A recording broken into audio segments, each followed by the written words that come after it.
Hi guys and welcome back to the channel Held Dominance. Anthony here. Please remember to like and subscribe and also click that notification bell if you enjoy what you're seeing and if you want to see more. Coming up in today's episode we have a look at all the NRL games from Friday, Saturday and Sunday, and I'll go through all the reports and scorers with you. So today's episode is all about the NRL as we round up all the games that have been played over this weekend, and we're going to begin by looking at the Cronulla Sharks versus Newcastle game, which was held on Friday. So here is the team news for the two sides. Well, first of all, the Cronulla Sharks see COC for Talakai moved from second row to centre to replace Connor Tracy, who has a groin injury. Teague Wilton returns from suspension in the second row. Aidan Tolman will come from the bench in his 300th game in the NRL. And Ronaldo Mulitalo, who returns on the wing after his head knock issues. There was no changes to the 17 in the last 24-hour team update, but Luke Metcalf is named as 18th man. For the Knights, a late switch in the front row with Leo Thompson starting and Jacob Safiti moving to the bench. Pasami Saulo is the last man cut and Simi Sasagi is the 18th man. Skipper Kalen Ponga has again been named to return from a knee injury at fullback, while Brodie Jones is the replacement for Mitch Barnett, who has been handed a 6-match ban at the judiciary on Tuesday night. Sueaso Sua has been named on the bench after making a successful return from off-season shoulder surgery in the New South Wales Cup last weekend. We go on to the first half, and on a wind-affected track at PointsBet Stadium, Aidan Tolman marks his 300th appearance with fine style with the opening try of the game, crashing over in the 26th minute to get the hosts on the board. The strong wind, however, hindered Nico Hines from converting it to make it 6 points with an ensuing conversion. With the Knights struggling to get back in the game, Cronulla piled on the pressure, but to no avail until Sione Katoa made that pressure pay with an exquisite finish in the right-hand corner with under a minute to go. Hines' kick battled with the wind and continued. Kicking battle continued with the wind, and he was unable to stretch his side's lead to 10 before they both went into the sheds at halftime at 8-0 to the Sharks. The sides traded sets for the first part of the second half, and neither were able to break the deadlock in the second period before Dominic Young was sent to the sin bin at the 60th minute mark. While the young English prospect was off the field, the Knights pressed for the closing score and got close off the back of a number of infringements from the Sharks. Despite the pressure, the visitors couldn't convert and instead conceded an explosive try by Siosifa Talakai at the back end of the sin-bin period. Young returned soon after and failed to convert with his side 12-0 up. Hines, that was. The final 10 minutes saw the exchange of errors before Will Kennedy crossed for the game-sealing try, off the back of which Hines got the conversion that eluded him all game in a tough kicking condition match.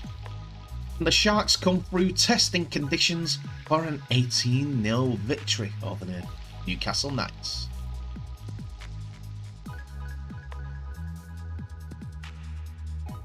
To follow that up on Friday, we see a top two teams, the replay of the grand final, go against each other as the Penrith Panthers face the South Sydney Rabbitohs. The next game that we're going to look at is another Friday night game, as the two teams that faced each other in the grand final last season, the Penrith Panthers and South Sydney Rabbitohs, went against each other for the first time this season. And there was big team news for the home side, as Not only was Nathan Cleary cleared to play, James Fisher-Harris and Liam Martin all made the return for the Premiers. Cleary was named in the number 7 jersey after recovering from off-season shoulder injury, and in a further boost, Fisher-Harris and Martin were added to the starting lineup only 60 minutes before kickoff. It was an plus that all 3 people were inside the squad. Scott Surinam comes into the 17-man squad for Chris Smith, who failed a HIA after a hit by Mitch Barnett at Bathurst last time out. Sorensen and Spencer Lenau were initially named in the starting side, but will drop back to the bench to accommodate Fisher-Harris and Martin. On the back of an impressive win over the Roosters, the Rabbitohs coach Jason Demetrio has named an unchanged squad for the grand final rematch. There were no changes in the side named 60 minutes before the kickoff either. It was an interesting start to the first half for the Rabbitohs, as they lost Mark Nichols to an injury just 2 minutes in and conceded a penalty in the process. Before the next set was finished, Penrith were in front. Not surprisingly, given Viliame Kikau's form this season, they went left and Nathan Cleary found Kikau, and then Jerome Luai, both of whom had spooked the Rabbitohs from making any meaningful tackles.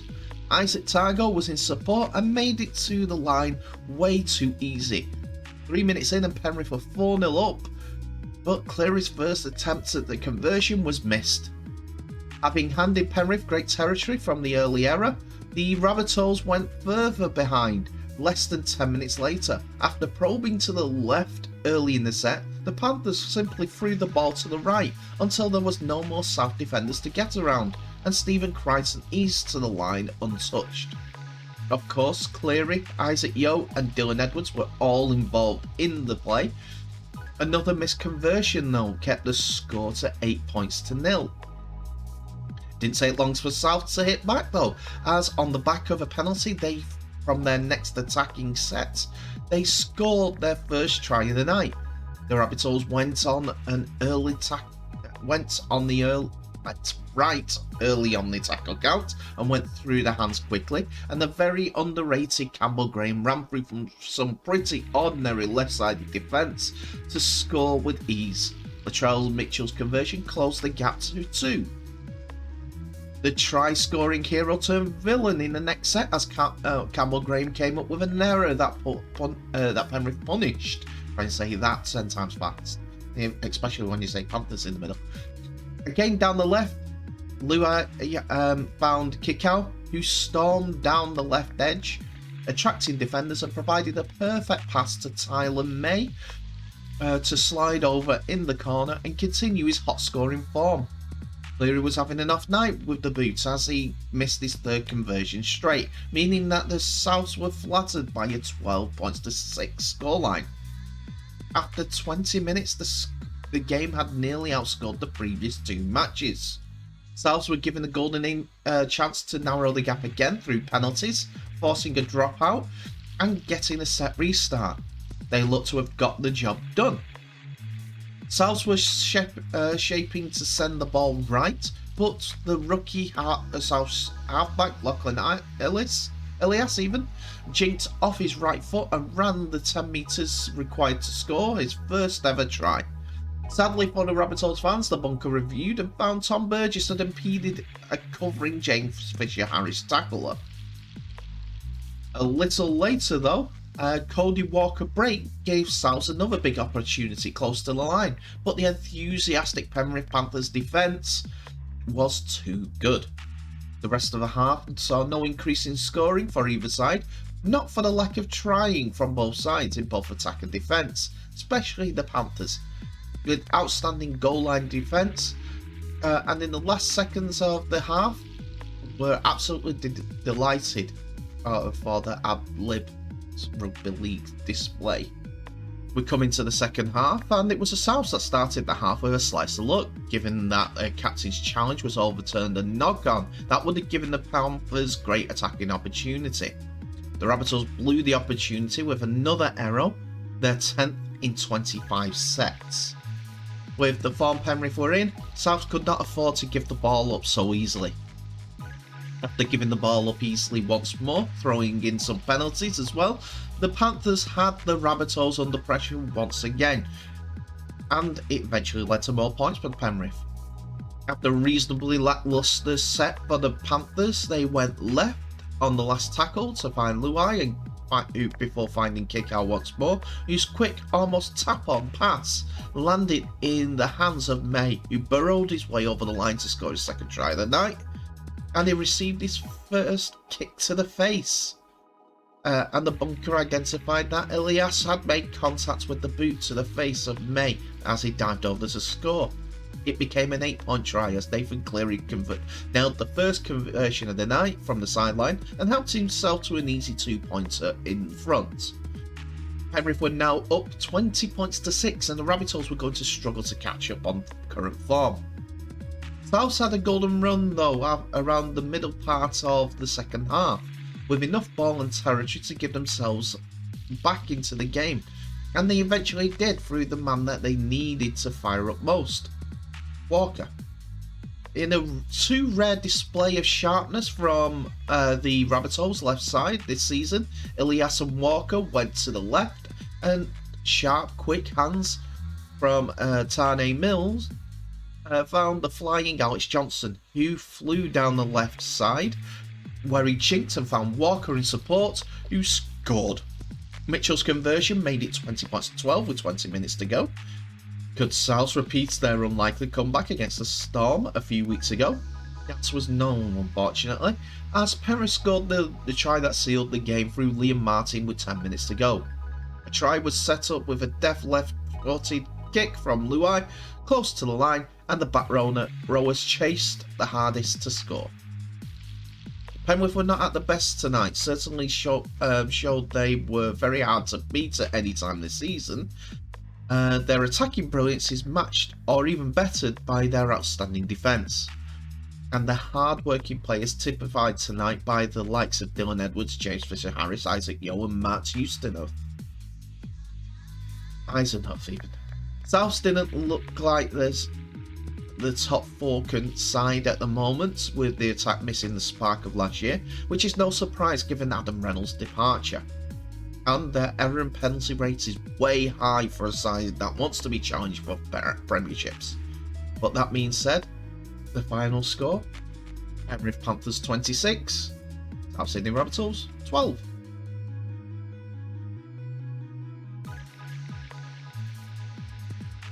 We now turn our attentions to the Saturday games as we see the New Zealand Warriors facing the Brisbane Broncos at Redcliffe. The Broncos are on 2 wins this season, while the New Zealand Warriors have got 1 win last time out in what was a very, very clunky display by all accounts. So here is the two teams. First of all, the New Zealand Warriors, as Sean Johnson makes his return from a pectoral injury, with Cody Nikorima going back to the bench. Rocco Berry is out with a virus, so Marcelo Montoya pushes into the centres, while Edward Cozy joins the side on the wing. Jazz Tavenga starts at lock in the number 14 jersey, while Alicia Katoa will come from the bench after overcoming an eye injury suffered in round 3. Ben Murdoch-Masila has been added to the bench, pushing Jack Murchie back to the 18th man. A late switch an hour before kickoff for the Broncos, with Thomas Fledgler promoted to the starting side in his return from suspension, and Ryan James going to the bench.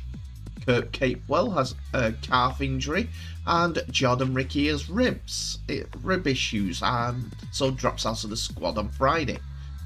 TC Rabati returns after he was a late exclusion last week to gain more game time with the Wayne and Manly.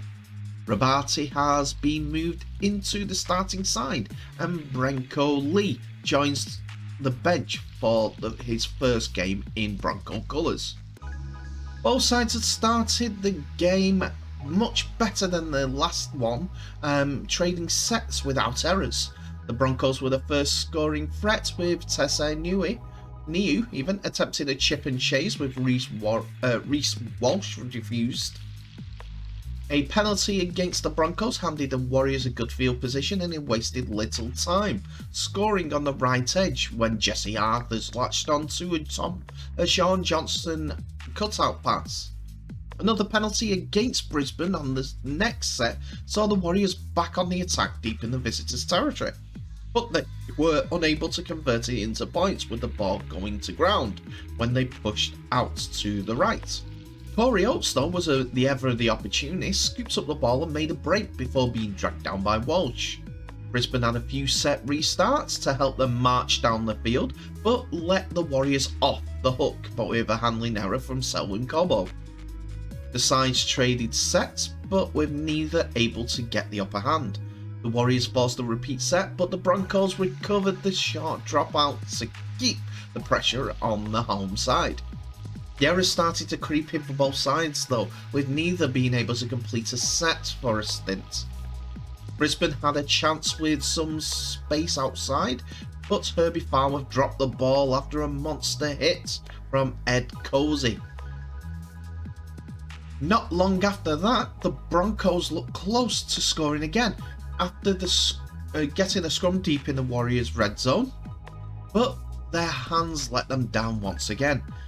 The New Zealand side marched up the field on the back of some strong runs by their forwards. They were given another penalty that saw Thomas Fledgley sent to the bin.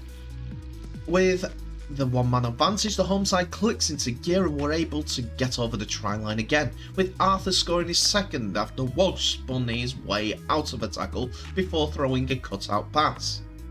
The Broncos survived the next set, though, and after a penalty against Jazz Tavaga, got his name right that time, where they were deep in the Warriors' half once again.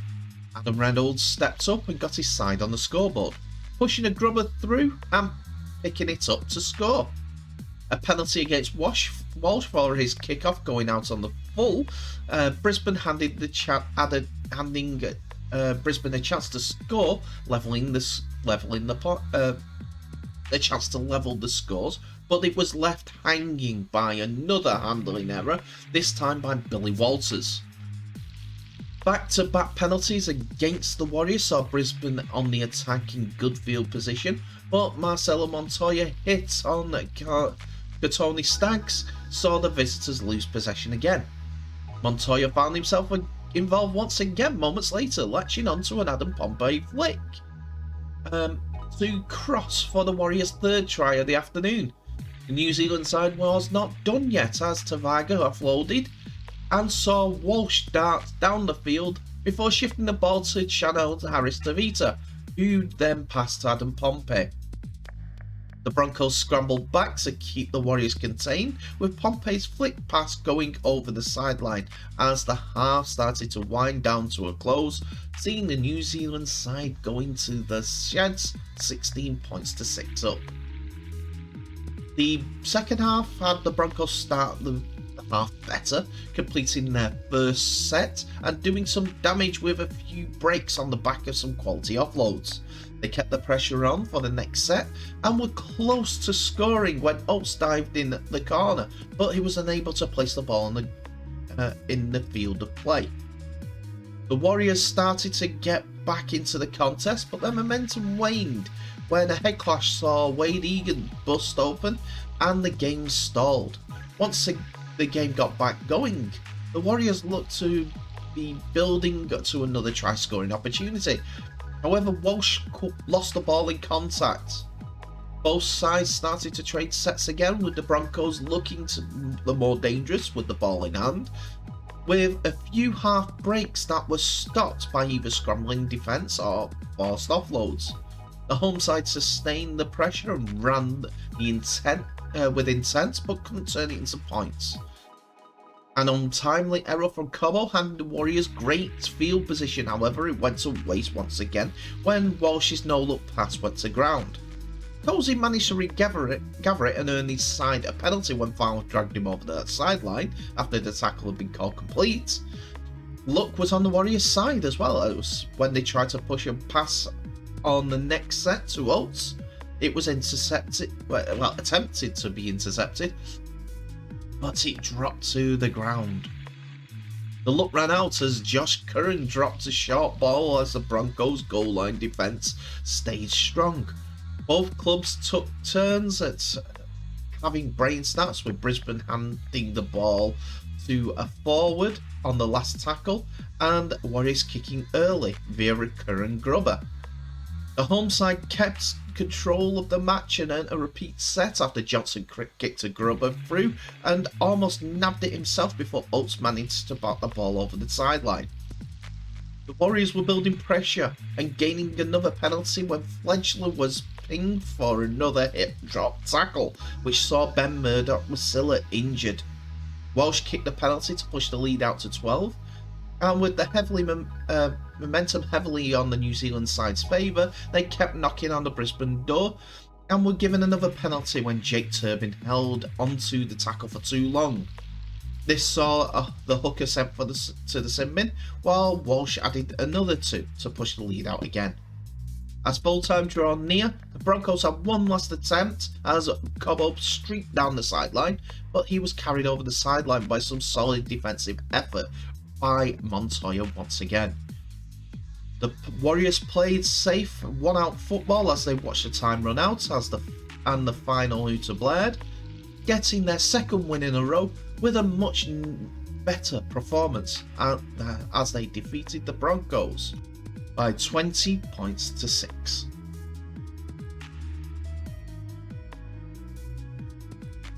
Now we come to the second game of Saturday as we see the Manly Seagulls. We now go on to our second Saturday game as we see the Manly Seagulls take on the Canberra Raiders, with both sides looking to get some momentum after indifferent starts to the season, especially Manly. Both sides welcome changes to the sides, and first of all, the Seagulls see Josh Alawai start in the front row in his first appearance of the season after serving a suspension. Sean Kepi drops back to the bench as a result. Teenager Talutau Kaola comes into the centres for Brad Parker, who is observing COVID protocols. For the Raiders, Matt Frawley will again start from hooker, with Tom Starling to provide impact from the bench. Winger Nick Kotrick returns from a quad injury that sidelined him for the past 2 weeks, in the only change to the 17 that produced a stunning comeback from the match against the Titans. In what was a bonus for New South Wales central areas, the National Rugby League returns to Mudgee. In the corresponding fixture at the ground, Manly demolished the Gold Coast Titans to start their season. Canberra was looking to continue momentum after their come-from-behind win from last week at home. The Raiders had the first opportunity to pull some points after Jack Whiten forced the goal line dropout. However, the Seagulls' defence was able to snuff out any try-scoring chance. Manly were first to score in the 13th minute when Ruben Garrick crossed for his second try of the season after Tulatau Kola broke a tackle to find his winger on the outside as they shifted the ball from right to left. The Seagulls continue to pepper the Raiders' right side defence, and Kola and Tom Trbojevic started causing problems for the Raiders' defence. Manly went in for the second with Daly Cherry Evans a crossfield kick finding Jason Saab, before Morgan Harper finished off the play. Campbell Hudson-Young was in trouble after lifted tackle on Josh Alawai saw him being put on report. Canberra had another golden opportunity to get on the board after Whiten's monster bomb was dropped at the back by Trbojevic. As a result, the Raiders 5'8" scored a solo try, breaking a tackle close to the line. After Manly had dominated, the Raiders were 4 points in arrears going into the break. The home side lost Dylan Walker around the half-hour mark after he succumbed to a left knee problem, which was already heavily strapped. Into the second half, Manly were on the front foot early on as Cherry Evans kicked a 20-40 mid-tackle count. However, they couldn't convert as they pinged for a second time for obstruction. It was a stalemate for the first 20 minutes of the half, and both sides were guilty of scrappy rugby at different stages, with the Raiders completing only 44% of their sets. The Seagulls extended their lead on the hour mark, with Cherry Evans again kick grounded by Amole Olakatoa, Akuatu even. Garrick's conversion was saw Manly's lead pushed to 16 points to 6. Cherry Evans was having a superb afternoon with the boots in infield play as he nailed a 40-20, completing a rare 40-20-20-40 game double. As a result, Tom Trbojevic scored his second try of the season as the score blew out to 22 points to 6 with 16 to go. The wheels continued to fall off for the Raiders as they kicked out on the full after a goal line dropout. Garrick converted in front with 13 minutes remaining. Cherry Evans added a field goal with 4 minutes left on the clock as Manly completed their victory. Corey Hawaranara was placed on report for a crusher tackle on Olakoato late in the game. It was Manly's second win of the season. While they'd be happy with their attack, there's still room for improvement to get back to their 2021 form. For the Raiders, the line flattered them slightly. Aside from a bit of white and magic before the break, they never looked in control of the game, and at times their handling was poor. There's a lot for Ricky Stewart to ponder ahead of the clash with Melbourne Storm next Saturday at Wagga. So the final score was Manly Seagulls 25, Canberra Raiders 6. Saturday's final game saw us see the North Queensland Cowboys take on the Sydney Roosters. While the Cowboys are having a decent start to the season, the Roosters are below their expectations in their early season form. Both sides made changes also for the game, as Jason Tomalolo for the Cowboys was switched to prop an hour before kickoff, before Jermaine Tanoa Brown was shifted to the bench on his return from a knee injury suffered in round 1. Ruben Carter comes into the starting side at lock. Owen Hess succumbed to a shoulder injury sustained in Suncorp Stadium last week.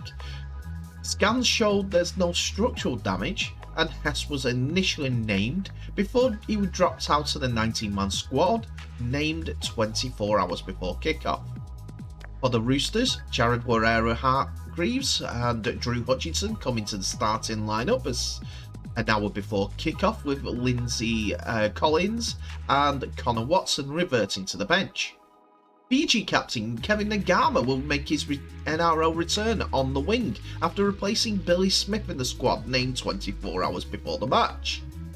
The only other change for the Roosters from last weekend's loss to South Sydney is the inclusion of Daniel Saluka Fafita on the bench in place of Fletcher Baker.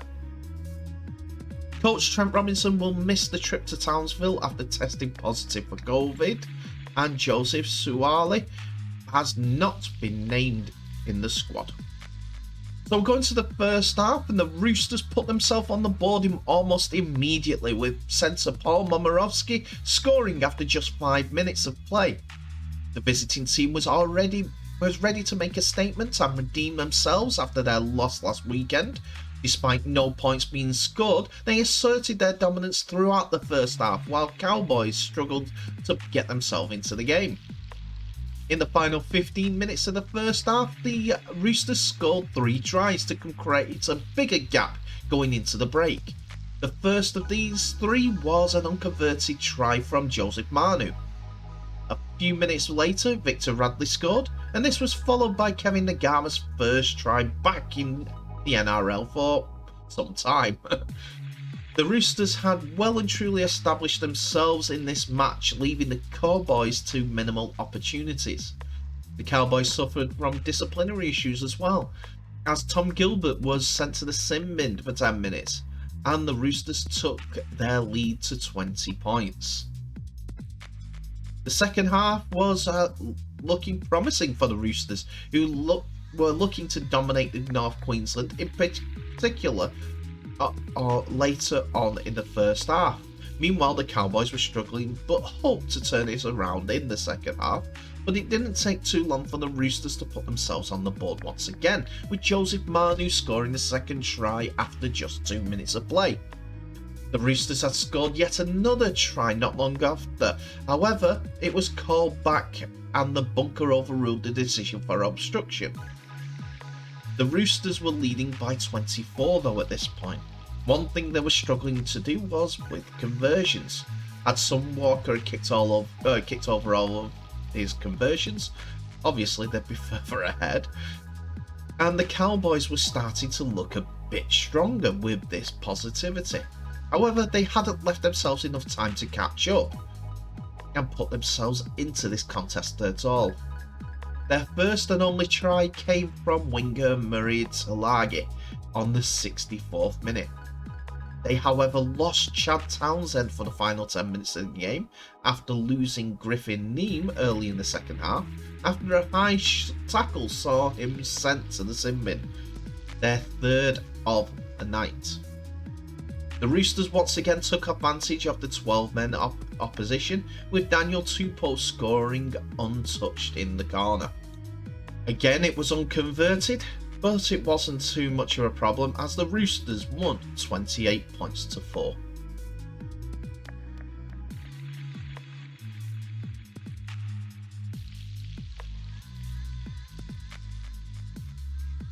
We move on now to April the 3rd, as there were 2 games played on, and they are the final 2 games of this NRL weekend. First game that we're going to talk about on this Sunday reviews is the Melbourne Storm versus Canterbury Bankstown Bulldogs.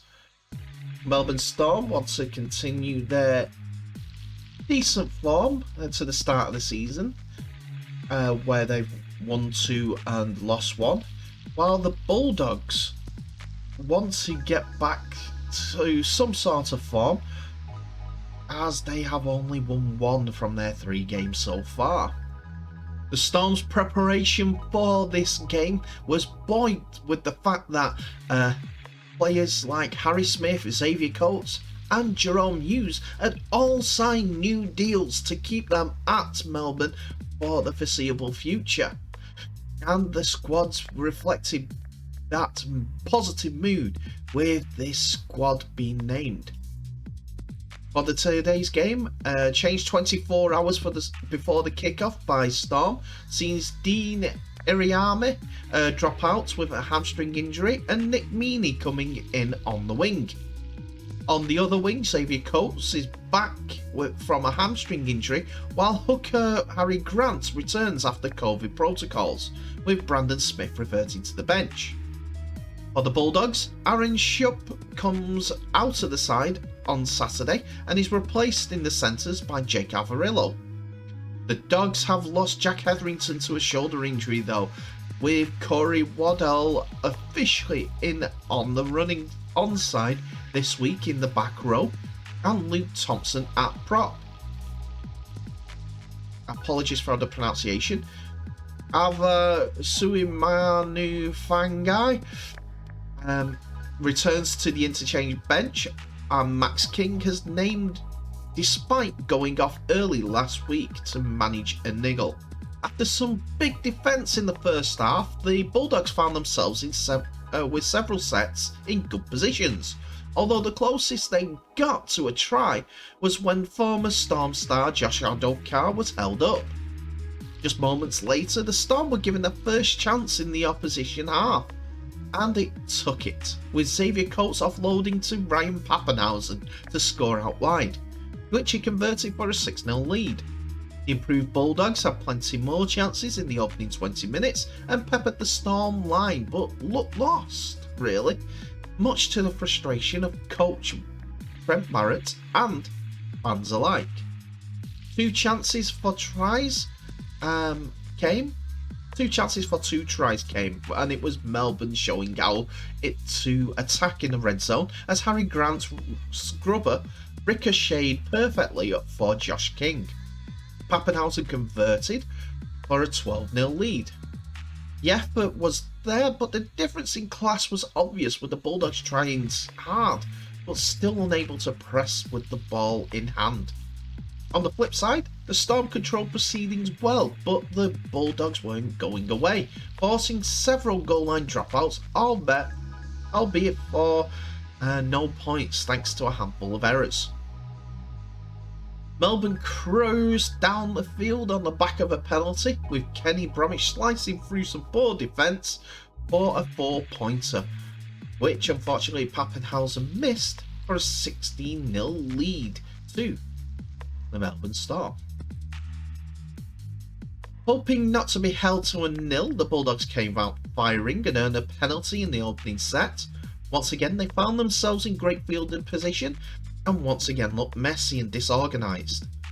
More efforts, more errors and set restarts from the visitors, coupled with very soft goal line defence, saw Pappenhausen grab his second from close range, passing through some flimsy defence.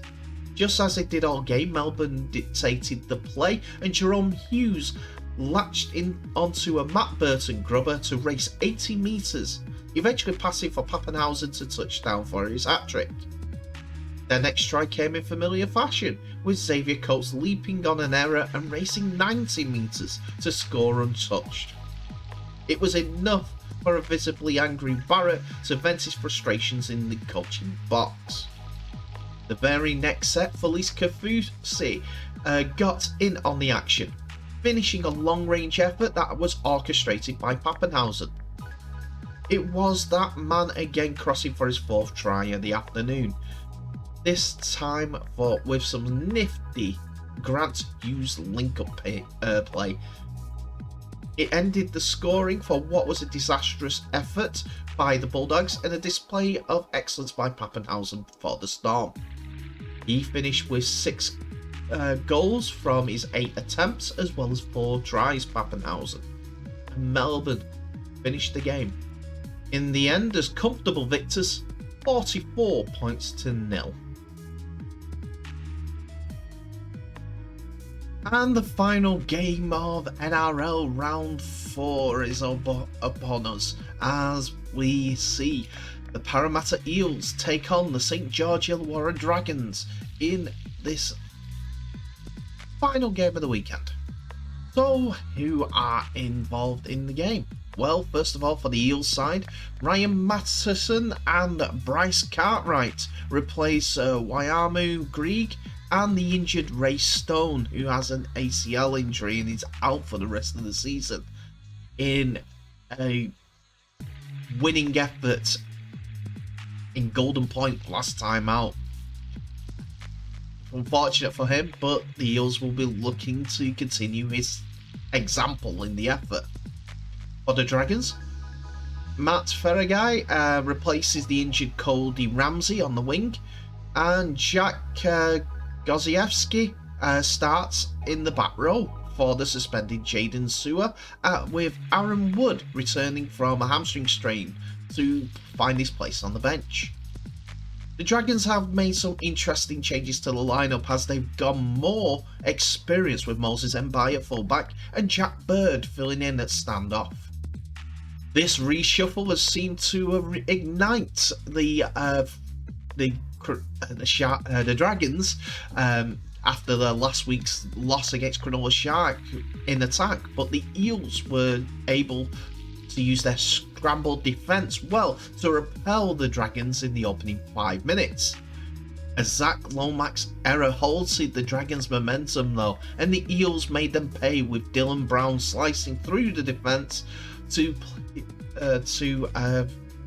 set up the first try for himself. Quick footwork and he was in under the post. Ill-discipline crept into the Dragons game, and the Eels went on to put together a fast 15 minutes of football and looked like scoring off every single play. They were over for their second try after a break from Dylan Brown was followed up by a kick through by Mitchell Moses, who was the first to regather the ball and to duck down for the try.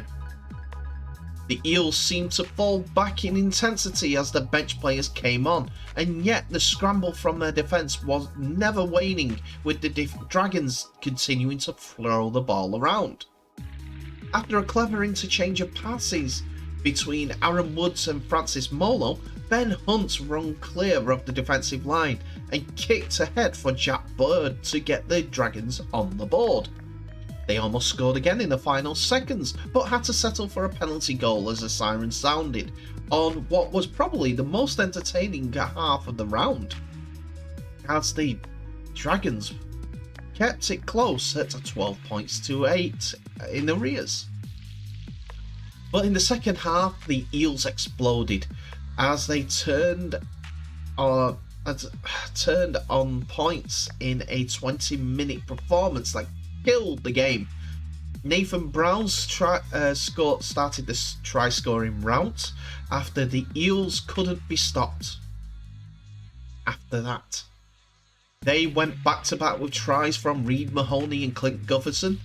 Mitchell Moses was superbly directing them around the field, and his strong kicking game led to being directly involved to 2 tries.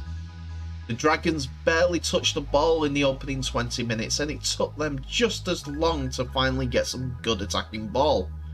The result was an intercept try for Wacker Blake, whose moments later added a second off the back of a Dylan Brown cutout pass. The Dragons broke up the procession with a try from Tariq Sims, but it did little to blunt the momentum, with the Eels going over with Mitchell Moses scoring again off what was a great team try, which capped off the fantastic second half for the Eels. If you see that second try, watch Bryce Cartwright's quick pass from left hand to right hand and out the back to Moses to go round in on the corner. Absolutely fantastic game for Parramatta Eels, and St George Illawarra will be scratching their heads after doing so well to keep in touch with the Eels for that first half. But it was the Eels' day as they ran out 48 points to 14 victors against the Dragons. And that's it for another episode, ladies and gentlemen. Thank you so much for watching. Please remember to like, subscribe and share this video worldwide, as well as getting the word out for Rugby League. It helps grow my channel, which helps me massively and puts a big smile on my face. We're over a year into proceedings now, and normally, as you know, I do a recap of what went on during this episode. I'm not going to do that this time, as I'm going to finish off with a little story. As you see here, this is Charlie Mills, who goes out to being the toughest man in Rugby League this week. What he's holding there is the bottom of a corner flag, and he's in hospital after a try he scored in the corner saw a freak accident where the peg went through his leg. Could you imagine? Eesh. All I can say is get well soon, Charlie. Brave lad. Hopefully it's not going to take you too long before getting back into the rugby flow of things once again. So, that's our player of the week. There are so many feel-good stories this week. I'm going to cover one as Cornwall Rugby League entered the rugby league world and put on an impressive display, being that they have had no games practiced together. They've had a few training sessions, and most of the guys are coming from amateur rugby league in the Cornwall area. They put up a hell of a fight, and we'll cover them later in another episode. But in the meantime, remember to share this video worldwide. Thank you very much for watching. I wish you all the best, and I'll see you in the next episode.